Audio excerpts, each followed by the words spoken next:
guys, Gina here, and welcome back to my channel, or welcome to my channel if you are new here. So I have not sat down and shared a baby update with you guys for quite some time. I think the last time I checked in with you was maybe a month ago. So I'm gonna go ahead and share with you guys everything that's been going on since my last update. So I will be 28 weeks pregnant this week. So that puts me in my third trimester. So I feel like I have been pregnant for a long time, likely because I found out super early. So that is why it seems like I have been pregnant for such a long time. So I am diabetic in this pregnancy, like I was last pregnancy, but I am having to take insulin. So I take insulin 3 times a day.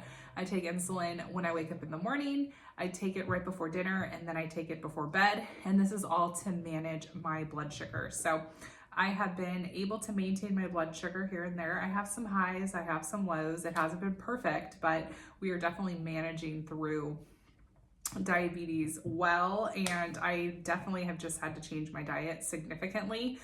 So watching my carb intake, obviously watching my sugar intake, and that is definitely easier said than done, especially when you're pregnant and the holidays are here, so you want to eat treats and cookies and candies and all of Starbucks's holiday drinks, but I can't have any of that, but it's quite all right. So I will say this, a perk to being on a diabetic diet, I've been on the diabetic diet since about 7 weeks, and I started my pregnancy at 172, I think, is what I weighed in at my first prenatal visit.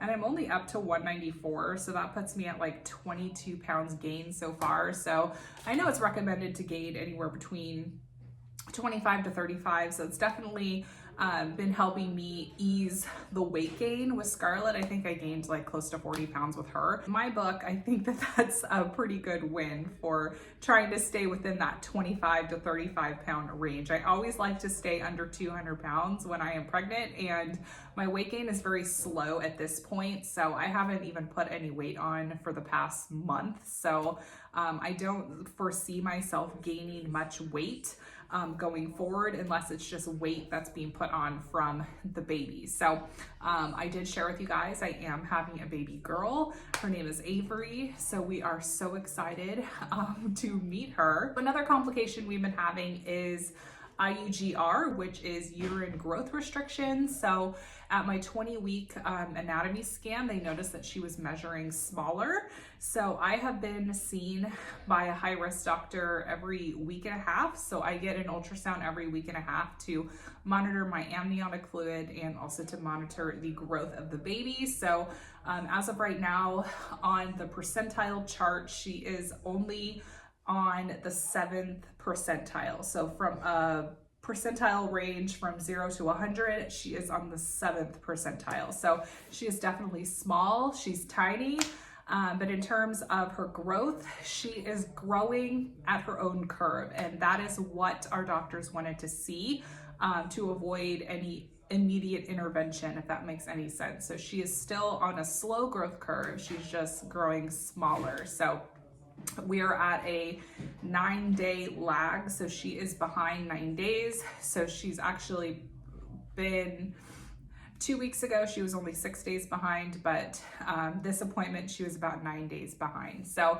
they basically just do all of her measurements every 3 weeks through an ultrasound, and that is how they are able to estimate where her growth is. So we are still monitoring that. So I'm continuing to stay monitored closely with my high-risk doctor. So I go, like I said, every week and a half to 3 weeks. So once I start my 30-week of pregnancy, I will be starting non-stress tests. So they're gonna have me do non-stress tests from 30 weeks on to delivery, 2 to 3 times a week. So with growth restriction, they start non-stress tests at 30 weeks, and I'm also diabetic, but they typically don't start diabetic patients non-stress tests until around 34 weeks. So since we have growth restriction on top of diabetes, they're going to be starting me at 30 weeks. So basically what I'm going to do is I'm going to be hooked up to monitors. They're going to monitor her movements. They're going to monitor her heart rate. And if anything dips significantly low or there's something alarming, then they'll just send me over to labor and delivery. So as of right now, I am 28 weeks and we are set to deliver a little bit earlier. We are scheduled to so we are estimating we are going to deliver between the 36 to 37 range. So that's going to put me at the end of January to early February. My original due date was the end of February 25th. But with my growth restriction, they are going to deliver me earlier. So she's going to come sooner. She's going to be smaller. So we are just preparing for an early arrival for her. So that's definitely different than all of my other pregnancies because I have had all 3 of my kids come on their exact due dates. So I haven't had an early baby before, so this will be something a little new, nor have I needed to be induced that early. So I definitely am a little anxious with that because my body typically doesn't start to dilate itself until around week 37. So I'm a little nervous to start a process of induction around 36 because I am wanting to avoid the Foley balloon. So if you have ever been induced before, you would know what a Foley balloon is. It's basically a balloon that they put in your cervix to open your cervix up to force the dilation. So they pump air in it and it's supposed to open the cervix. And I am not looking forward to that. Basically, you have a balloon up there until you are dilated enough for the balloon to then descend and drop out. So I'm not looking forward to that. I'm not a fan of starting my body so I'm definitely not a fan of intervening my body to go through labor when it's not ready to. I'm a firm believer that the babies will come when they want to. So I'm not one that enjoys induction, nor is this something that I want in terms of my birth plan, but I am just following the recommendations, obviously, of my doctors. So that is what we are dealing with. So in terms of some other symptoms I've had, I always get really bad heartburn. So I suffer with heartburn every single night. And for whatever reason, when I lay on this side, I don't know if this is considered my right side. When I lay on my right side, my heartburn flares up the worst. But then if I flip over to my left side, then it's not that bad. But I typically have to take around 4 times every single night to go ahead and alleviate the heartburn. I've also had terrible acne. So obviously my ring light and my iPhone does a really good job at hiding this acne, but I will actually put some pictures in of what my skin actually looks like. And they are painful, cystic acne flare-ups. I get that. That is what I've been dealing with in terms of acne. I've had it pretty much the whole entire pregnancy. And usually with my pregnancies, once I deliver, then that's when the acne tends to go away. So I am looking forward to delivering so that my face can clear up. There was a small period of time where I considered getting a facial, but I decided to go ahead and just nix that idea and just kind of let it ride out.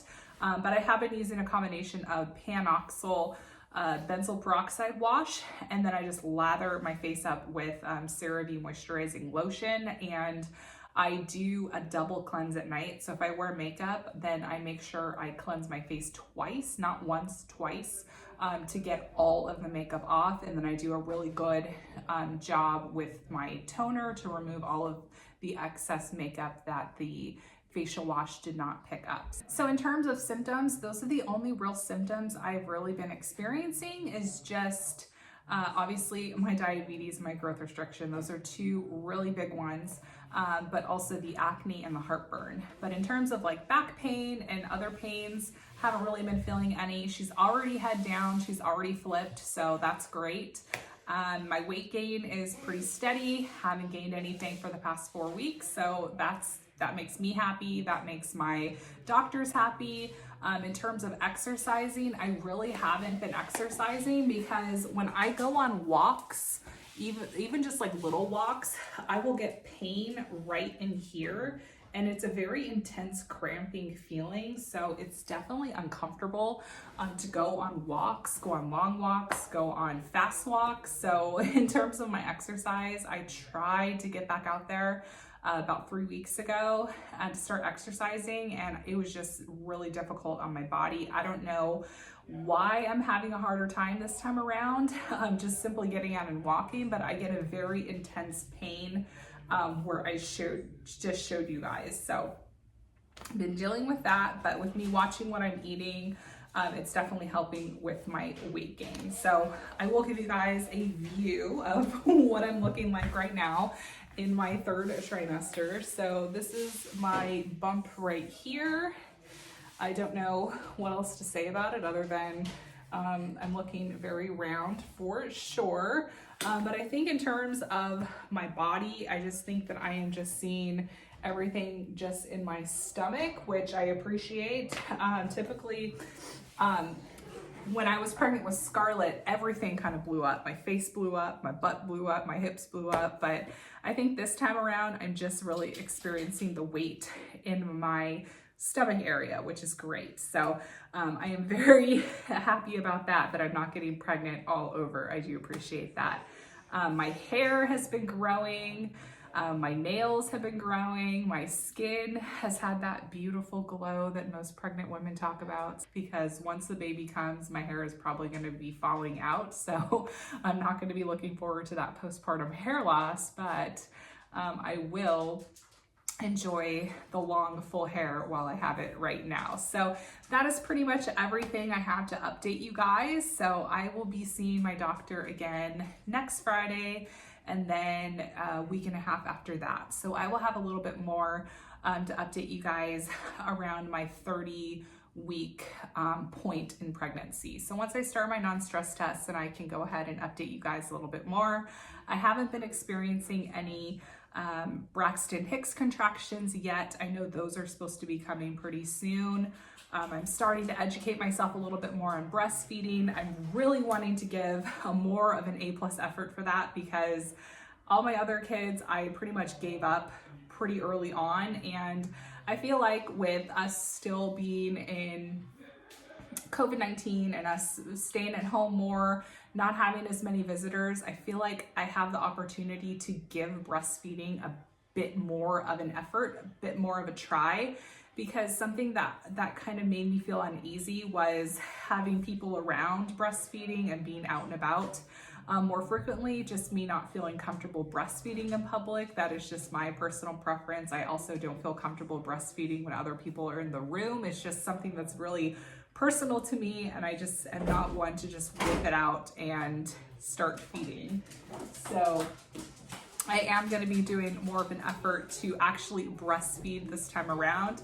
I did get an LV breast pump, so it's the one that kind of hooks up into your bra and you can kind of pump as you go. So I'm really excited to be trying that pump out. So I'm hoping that that's going to keep me on the motivation train to continue with the breastfeeding, but we will see. So that is everything I have to update you guys on. And my couponing friends here on YouTube, we're actually going to be doing a Zoom baby shower. So we're going to have that baby shower January 9th. So if you are at all interested in having some baby shower fun with me, go ahead and either comment below or send me an email so I can go ahead and add you onto the Zoom link. We're going to have some fun games, some prizes, and just sit and chat and just celebrate Avery coming, because you guys have been along on the journey with me up to this point, and I definitely want you guys to continue the journey after and celebrate her before she comes. So you guys have asked me about a registry link, which I do have registry links. So I will have a link to my registry below, because you guys have been asking me for that. In my other couponing videos and on Instagram, you guys have asked to share a registry link. So I do have that linked below if you want to go ahead and check that out as well. And I would love for you guys to attend the Zoom baby shower. I just think that would be so much fun. And I've never done a Zoom baby shower with my couponing friends before. So I thought that would be extra fun also. So I hope you guys have a great day, and I will talk to y'all later. Bye guys.